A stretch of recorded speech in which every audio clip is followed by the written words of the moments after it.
o versículo 13. Aleluia, Deus. Deus é poderoso. Eu quero que você abra a sua boca apenas para glorificar a Deus. Aleluia, Deus. Amém, irmãos? A Tânia falou uma coisa muito séria. Tem gente que na hora de pular, pula para todo lado. Na hora de ouvir a palavra, dá sono, cansaço, dor nas costas, vai deitar, irmãos. Não é momento para isso. As crianças, tudo bem, né? Uma vez nós estávamos numa viagem missionária e pediram para as pessoas ajoelharem. Eu era pequeno ainda. Ajoelhamos e ficamos, porque não resistimos o sono.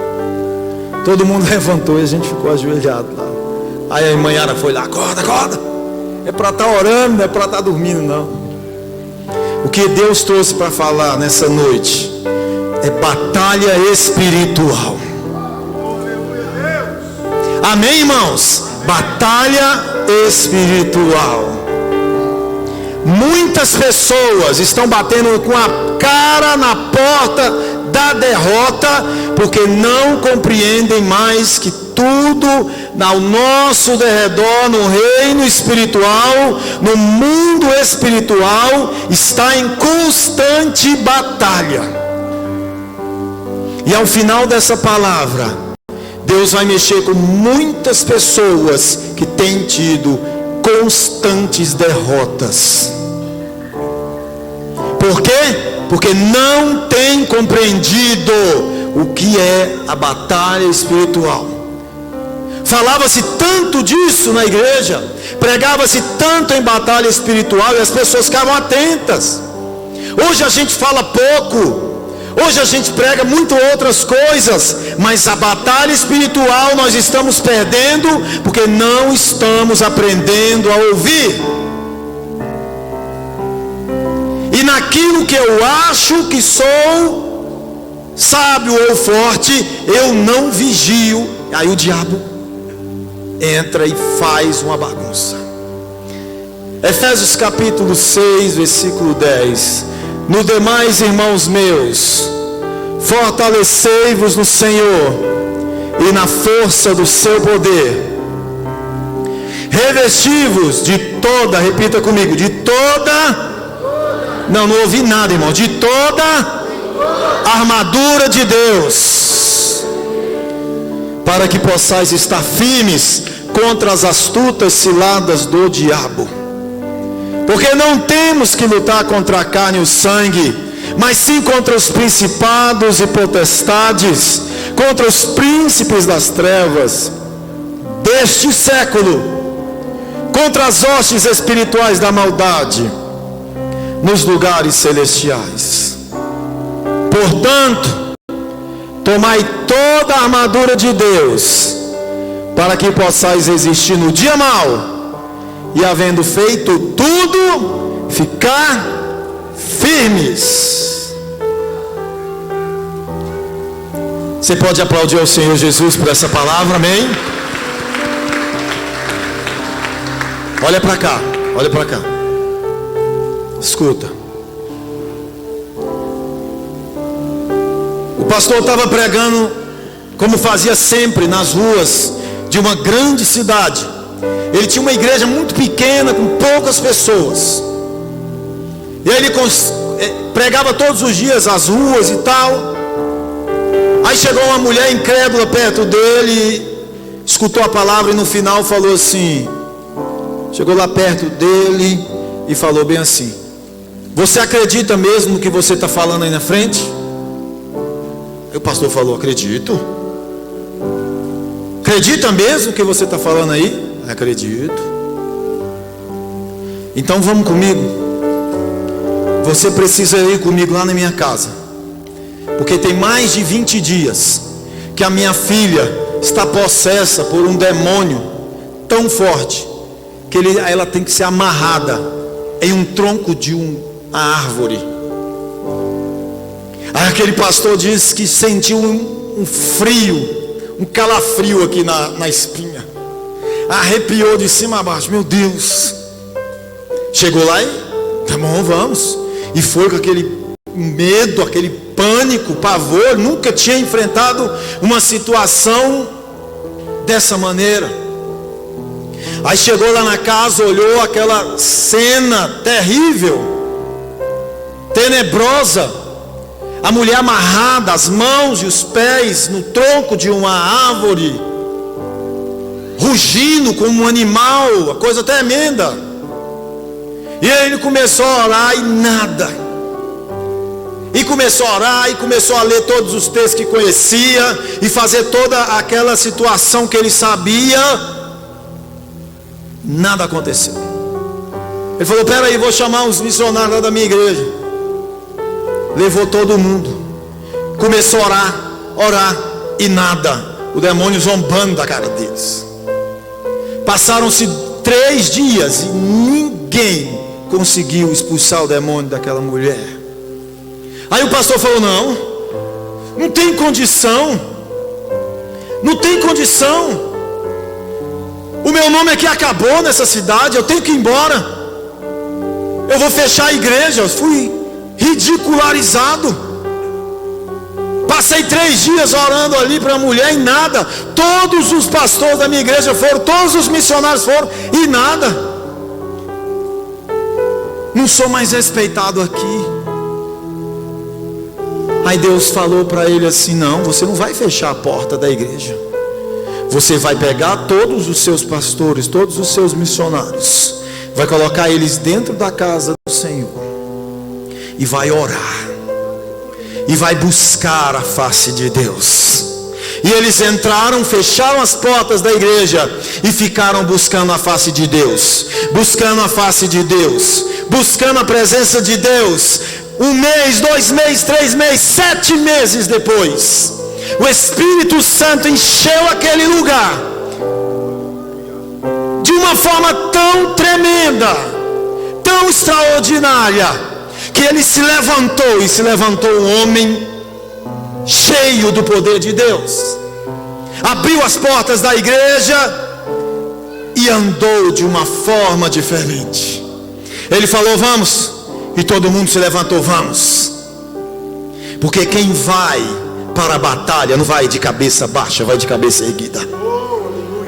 Muita gente vai enfrentar as coisas do diabo de cara baixa. Quando aquele homem chegou, ele só falou: acabou a brincadeira, em nome de Jesus, sai. Pôs a mulher no chão. Sabe o que aconteceu? Aquele mesmo homem que tinha sido envergonhado meses atrás, ganhou toda aquela família para o Senhor Jesus naquele dia. Sabe o que aconteceu naquela cidade? Todos os feiticeiros, macumbeiros foram salvos em nome de Jesus. Sabe o que aconteceu com a igrejinha dele, que tinha bem pouquinha gente? 15.000 pessoas aceitaram a Jesus na igreja dele. Tem 7 cultos no domingo, porque não cabe de gente. A batalha espiritual é real, é forte, mas poucos têm coragem de enfrentar. Muita gente sai derrotado e fala: ah, não, meu Deus, não tem jeito, essa situação não vai ter como não. Mas eu quero dizer para você que tem sim. Basta você colocar-se na presença de Deus, ajoelhar aos pés do Senhor e dizer: Senhor, eu vou vencer essa batalha, porque eu estou lutando, mas o Senhor está comigo em todo o tempo. Amém, irmãos? Essa carta de Paulo aos Efésios é extraordinária. Éfeso era a maior cidade do Império Romano depois de Roma. Era uma cidade portuária linda, maravilhosa, os prédios maravilhosos, as casas de banho, né? De uma forma extraordinária a engenharia dos caras. Cidade muito bonita. Paulo foi pregar lá e um homem cheio do poder de Deus quase foi escorraçado de lá. Mas ele escreve uma carta maravilhosa para a igreja de Éfeso. No capítulo 1 ele fala do grande plano de Deus para a salvação do homem. No capítulo 2 ele fala de como Deus nos tira da morte para a vida. E como junta dois povos tão diferentes, os judeus e os gentios, e fala assim: todos estão prontos para receber a salvação, e junta e faz um só povo. Aleluia!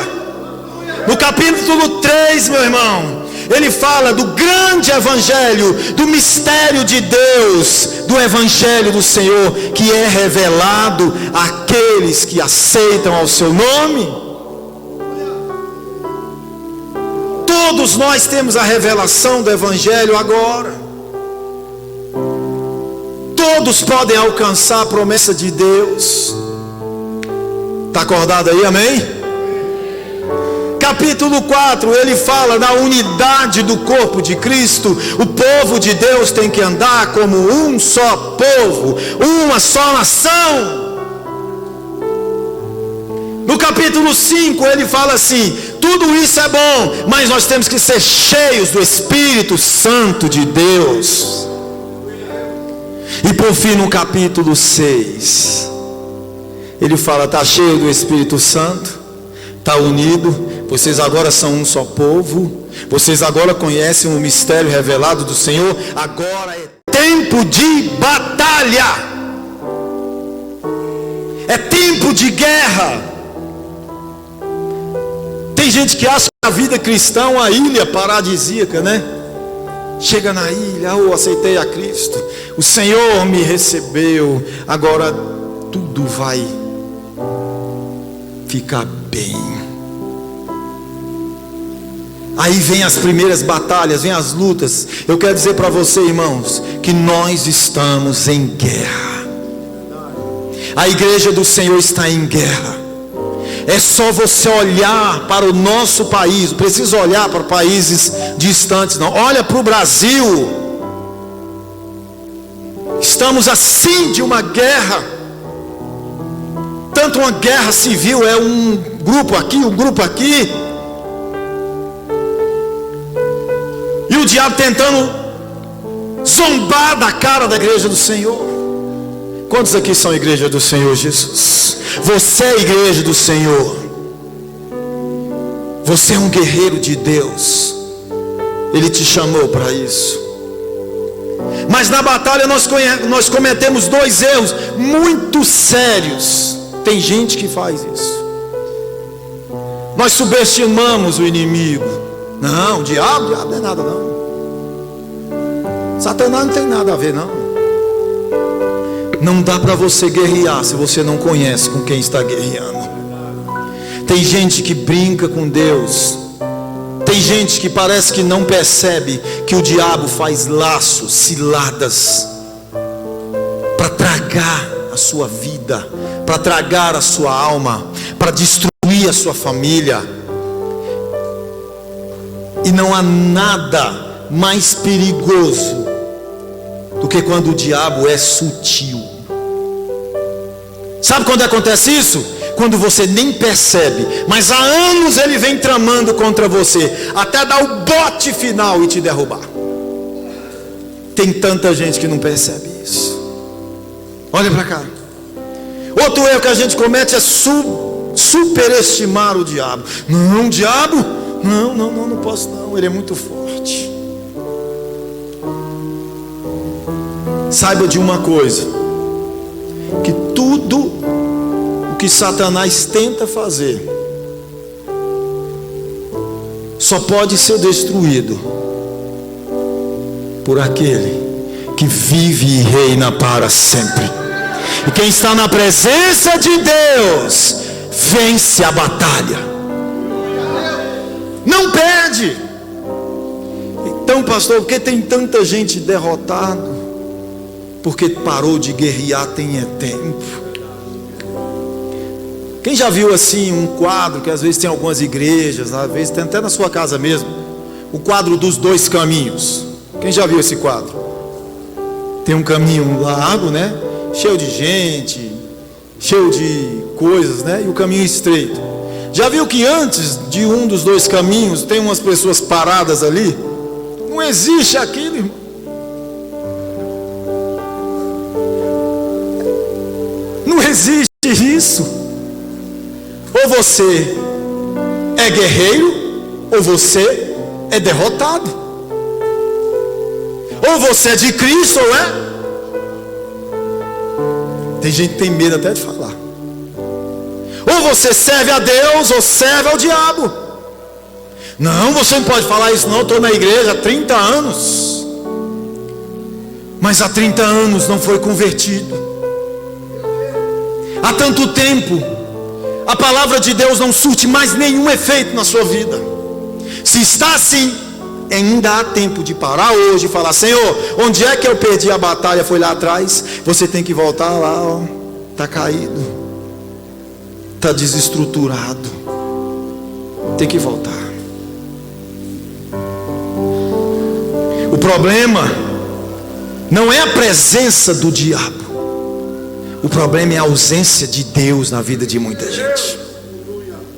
Não é a presença do diabo, é porque a ausência de Deus é na sua vida. Batalha espiritual é muito sério. É um assunto que a igreja precisa tratar com muito zelo. Enquanto as pessoas estão degladiando, o diabo está sorrindo, batendo palma. Enquanto você está preocupado com coisas supérfluas, o inimigo avança contra a sua família, amarra, destrói e acaba. Mas a Bíblia diz: se Deus é por nós, quem será contra nós? Meu irmão, o que você precisa é ter Jesus no seu coração. O que você precisa é verdadeiramente ouvir a palavra de Deus. Às vezes a gente: não estou muito cansado de já ouvir essa palavra, não vou ouvir mais não. Não, deixa para lá. Mas é hoje que Deus tem a palavra para você. Começou falando de manhã e está falando agora em nome de Jesus Cristo. Eu acho que eu nunca tive tanto receio de ministrar uma palavra como essa. E relutei com Deus muito tempo. Mas Deus não usa covardes. Ele usa pessoas que são intrépidas, que são corajosas. Eu cresci ouvindo muita gente boa e observava.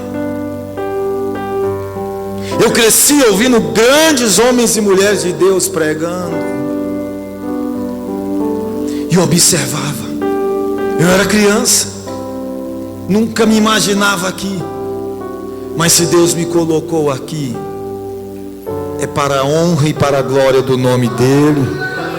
Assim como Deus tem um chamado para você, mas você tem que levantar as mãos e guerrear. Pega as suas armas espirituais e guerreia. Aleluia. E a gente tem que conhecer a natureza do nosso inimigo. Quem não é o nosso inimigo? A pessoa que está ao seu lado não é o seu inimigo. Aquela pessoa que não gosta de você também não é o seu inimigo. Aquela pessoa que não vai com a tua cara também não é o seu inimigo. O seu inimigo é o diabo. Se a gente não entender isso, a gente acaba ferindo outras pessoas. Tem gente que gosta de dar murro em ponta de faca, que não gosta de dar o braço a torcer, que não entende que o propósito de Deus é muito maior. Eu tenho todos os dias compreendido o propósito de Deus. E se você entende o propósito de Deus, você vai saber passar pelo vale, você vai saber passar pela dificuldade, você vai saber que aquele momento é momento de você colocar-se na presença de Deus e depois falar: Senhor, eis-me aqui, me levanta, restaura as minhas forças, para que eu possa lutar. Tem muita gente que desistiu de lutar, desistiu do Evangelho, desistiu de ouvir a voz de Deus. E se você tem lutado contra pessoas, para, porque você está transformando aquele que deveria ser seu aliado em inimigo, e aquele que é o inimigo real em aliado. Pegou aí? Entenda. Eu falo sempre, me orgulho muito desse ministério. Às vezes você pode olhar assim e por um instante pensar: para que tudo isso? Para que tudo isso? Esse pessoal do louvor se acha, né? Não, nunca. Essa estrutura é maravilhosa, mas nós já tocamos em cada lugar. Da mesma maneira que nós ministramos aqui, nós ministramos em qualquer lugar. Porque o propósito de Deus não é: eu só vou. Tem gente que chega e só ministra, não tem aquela aparelhagem de som ali, não estou nem aí, não vou ministrar não. Porque o propósito de Deus é ser adorado no meio da sua igreja. Quando você começa a adorar a Deus, a batalha travada nas regiões celestiais são vencidas através da tua adoração a Deus. A batalha de Deus é diferente daqui. Aqui na terra o povo tem que pegar arma, lança bomba, estratégia de todo jeito. A batalha espiritual é travada com jejum, com oração e com adoração. Quando você ora, quando você jejua e quando você adora, os céus se abrem, e aquele que nunca conheceu uma batalha fala assim: agora eu vou vencer mais uma, diabo, sai daqui em nome de Jesus. Tem tanta gente perdendo. Oh meu Deus, estou terminando. O reino das trevas, irmãos, tem gente que acha que o diabo é todo bagunçado. A gente falava isso agora. O reino das trevas é organizado, é a ordem da desordem. Sabia, meu irmão? Há demônios e demônios. Os discípulos foram todos, né? Foram naquele pique todo, passaram, repreenderam demônios, curaram pessoas, salvaram pessoas em nome de Jesus. Aí bateram de frente com a situação, aí voltaram todo triste. Não, meu Deus, o que aconteceu? Mestre, nós estivemos em tal lugar, e lá o diabo não saiu da vida daquela pessoa. Jesus disse: aprenda uma coisa agora: há demônios que só saem com... Olha que benção, todo mundo sabe. Há situações que são vencidas com jejum e oração. Eu gosto sempre de citar isso. Eu já fui a muitas viagens missionárias, e uma das coisas que a Imanhara pega muito no pé de todo mundo é a oração. Mas nós já oramos o dia todo, a noite toda. Vai ter oração de novo. E rodízio de oração. E na alta madrugada sempre está o seu nome ali escrito. 3 horas da manhã, 4 horas.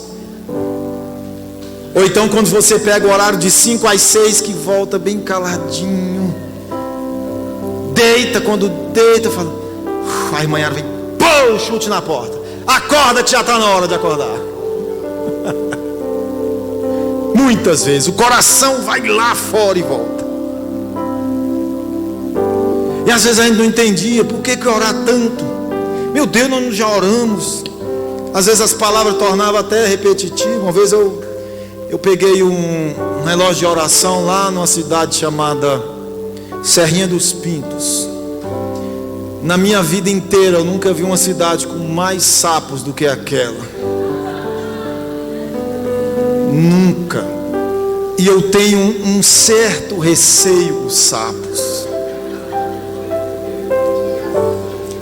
Toda vez que eu viajo eu peço para Isabelle, que ela não tem medo não. Escolhe o banheiro masculino, eu falo: Isabelle, vai lá, dá uma vistoriada lá. Porque não dá não, meu irmão. E ali era bravo. Escolinha bem pequenininha, relógio de oração de 3 às 4 da manhã, já nos últimos dias da viagem. Um grupo fervoroso. Aqueles irmãos que nunca oraram na vida. Eu, Jesus, gente, vamos orar. E estava chovendo. É difícil ter frio no Nordeste, mas estava frio. Os irmãos foram orar com coberta. Falei: gente, não vai dar certo, gente. Não vai dar certo. Não vai dar certo, gente. Começamos: ô Senhor, vamos, gente, vamos orar. E os irmãos. Aí o irmão falou: ô irmão, não vai dar não, estou com muito sono. Vamos orar, meus irmãos. Aí os irmãos: tá bom, vamos orar de joelho. Falei: gente, não vai dar certo orar de joelho. Vamos orar caminhando aqui mesmo, irmão. Vamos andar. Não vai dar certo não. Oramos 10 minutos e o restante das 2 horas foi de um profundo sono. Que a irmã Yara não saiba disso.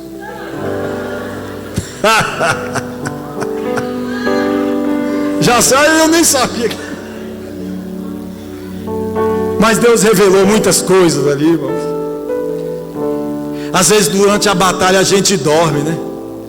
Poxa, eu tenho lutado tanto com isso. Eu tenho batalhado tanto com isso. Eu tenho desprendido tanto tempo.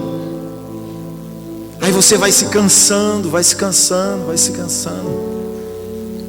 Aí você tem que aprender que em dado momento Deus vai falar com você: ei, eu preciso de você para a guerra agora.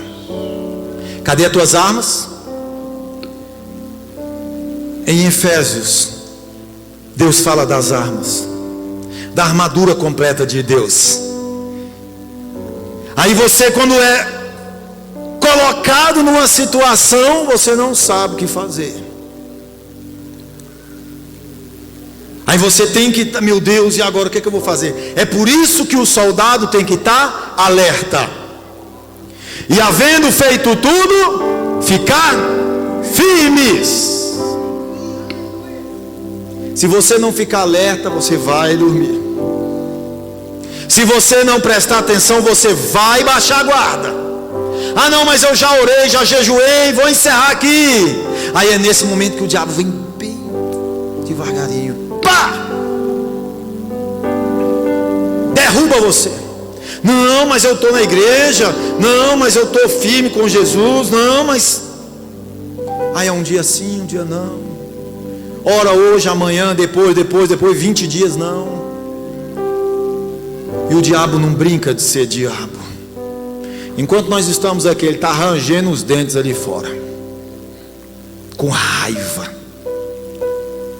Mas ele é derrotado mais uma vez em nome de Jesus. Quem crê nisso aí, amém, irmãos? Ele é um derrotado em nome de Jesus.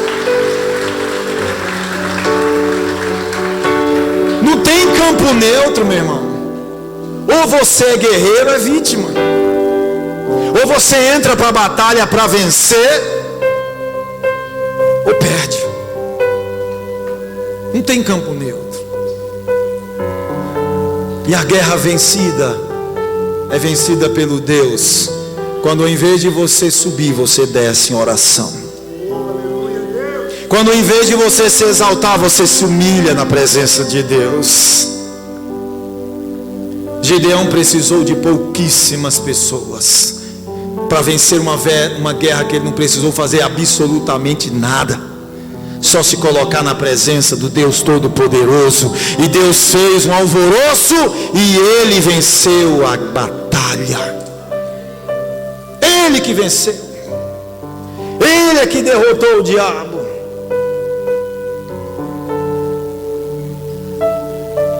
A Bíblia diz que o inimigo que nós guerreamos, o diabo, ele tem um certo poder. Qual é o poder que o inimigo tem, irmãos? O alcance desse poder mundial. A gente pensa que o diabo só age aqui ou ali, ou em outro lugar. Mas é mundial. Qual é o poder que ele tem? É de julgar, subjugar as pessoas, colocar as pessoas presas e fica aí. É de prender a mente, cegar o entendimento e trabalhar nos filhos da desobediência. Sabe aquelas pessoas que estão numa apatia espiritual, apáticas espiritual, tanto faz como tanto fez. Vence na força do braço, vence na força da sua própria inteligência. Mas no reino espiritual a tua inteligência é loucura. A batalha espiritual é travada e vencida por muitas pessoas que não falam nem direito, por muita gente que não tem nada, mas quando levanta a mão, o inferno inteiro cai por terra.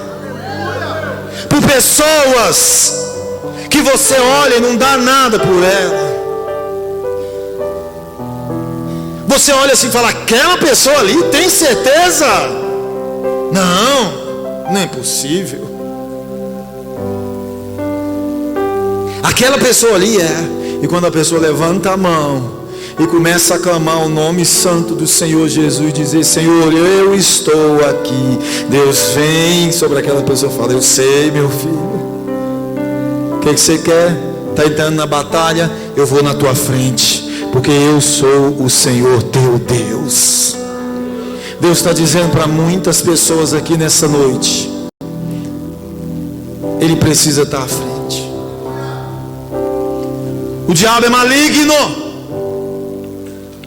O diabo é maligno. Olha os jornais aqui, irmãos. Esses dias eu vi uma notícia que falei: meu Deus, não é verdade não isso aqui. Não é possível. Tinha uma mulher querendo uma criança, e ela era sogra de uma menina. A menina falou assim: a minha irmã está grávida. Sabe o que a mulher fez? Chamou a irmã grávida, já pertinho de ganhar neném, levou para a casa dela, fez aquela menina adormecer, e sem nenhum conhecimento de nada, pegou um estilete e abriu a barriga e tirou a criança. Não sei como aquela criança ainda sobreviveu e fugiu, e deixou a menina se esvaindo. O que é isso, irmão? É o agir maligno do diabo na vida das pessoas. E nós, como servos de Deus, como igreja de Deus, deixamos de batalhar por essas pessoas. A gente às vezes fica preso no nosso mundo. O diabo também, ele é astuto.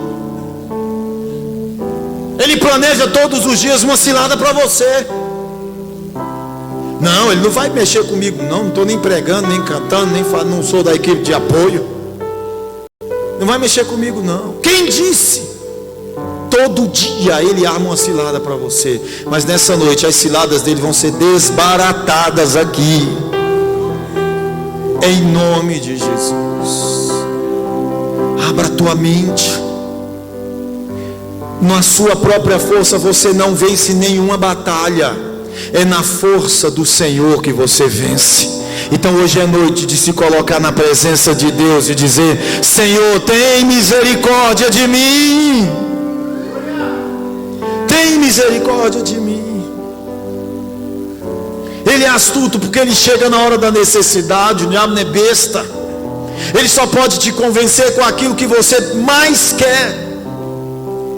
Ele chega na hora da necessidade, ele apresenta uma solução rápida. Ele conhece o nosso ponto fraco.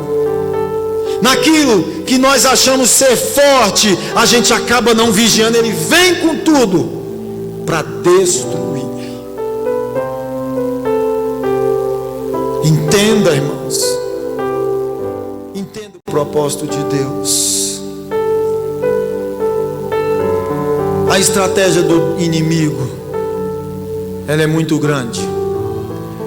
Mas existe um Deus todo-poderoso, o leão da tribo de Judá, a raiz de Davi, o verbo vivo, o rei dos reis e senhor dos senhores, aquele que vive e reina para sempre, o vencedor invicto, aquele que tem o plano perfeito. Ele vem e diz assim: diabo, quem é você? Você não é nada. Até a tua casa não é tua. Os teus projetos você não pode fazer de qualquer maneira. Tem gente que tem medo do diabo. Você não precisa ter medo do diabo. Você tem que se humilhar na presença de Deus, e para o diabo você resiste. Pare aí, porque eu sirvo a um Deus fiel e poderoso. Pode parar aí.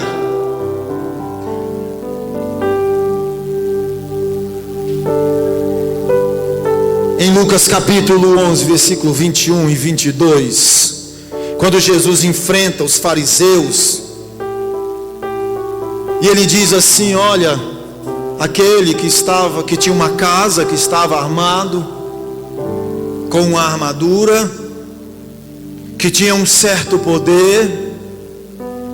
Jesus estava falando de Satanás, do diabo, da antiga serpente.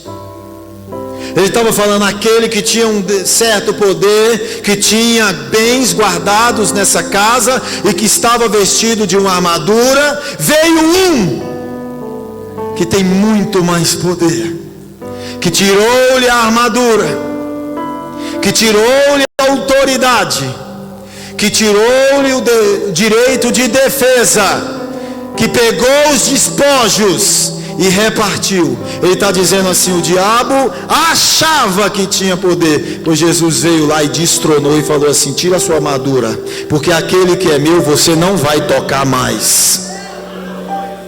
Aí por isso que no livro de Efésios Deus vem e fala: revesti-vos de toda a armadura de Deus. Não é que Deus pegou a armadura do diabo e vai botar na gente, não. Deus não pega coisas de Satanás para botar em ninguém, não. Ele tirou a armadura do diabo, lançou por terra, e ele falou assim: se você se colocar na brecha, se você se colocar na presença do Altíssimo Deus, eu virei sobre você com toda a armadura, porque com a armadura de Deus o diabo não pode vencer você. Fica de pé em nome de Jesus. Aleluia, Deus.